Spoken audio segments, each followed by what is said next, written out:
ಪಾಪ ಆಶ್ರಮ ಒಳಗೆ ಹನ್ನಂತಿದ್ನಂತ. ಅವಾಗ ಅವ್ರ ಮಮ್ಮಿ ಪಪ್ಪ ಒಂದ್ ದಿವ್ಸ ಹೊರಗೆ ಹೋಗಿದ್ರಂತ. ಅವಾಗ ಒಂದ್ ದಿವ್ಸ ಹನುಮಂತಿಗೆ ಹೊಟ್ಟೆ ಹಸುವಾಗಿತ್ತಂತ.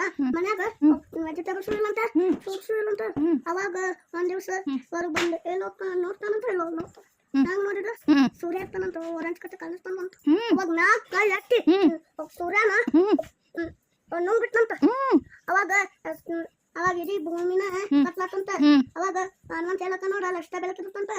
ಅವಾಗ ಒಂದ್ ದಿವ್ಸ ಮತ್ತ ಆಶ್ರಮ ಒಳಗಂತ ಮಹಾರಾಜ ಬಂದಂತ.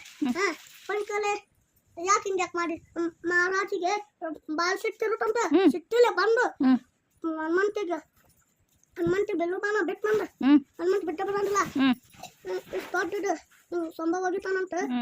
ಬಾಯಿ ಬಗುತ್ತಂತ. ಅವಾಗ ಅವ್ರ ಪಪ್ಪ ಬಂದು ಅವ್ರ ಪಪ್ಪ ಮಮ್ಮಿ ಬಂದ್ ಕೂಡ್ಲೆ ಅವ್ರ ಪಪ್ಪ ಅಷ್ಟ ಬಂದಿದ್ನಂತ. ಅವಾಗ ಬಂದ್ ಕೂಡ್ಲೆ ಅವ್ರ ಪಪ್ಪ ಅವ್ರ ಮನ್ಯಾಗ ಹಿಂಗ್ ಮುಕ್ಕೊಂಡ್ ನಿಂತನಂತ.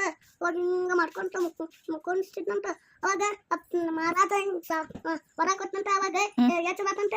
ಅವಾಗ ಹನುಮಂತ ಬಾಯಾಗ ಸೂರ್ಯ ಇರ್ತಾನಲ್ಲ, ಅವನ ಇಲ್ಲಿಂದ ಬಂದು ಅವ್ನ ಮ್ಯಾಗ ಹೋಗಿ ಕೊಂಡಿರ್ತಾನ. ಅಷ್ಟ ಮುಂದೆ. Very good.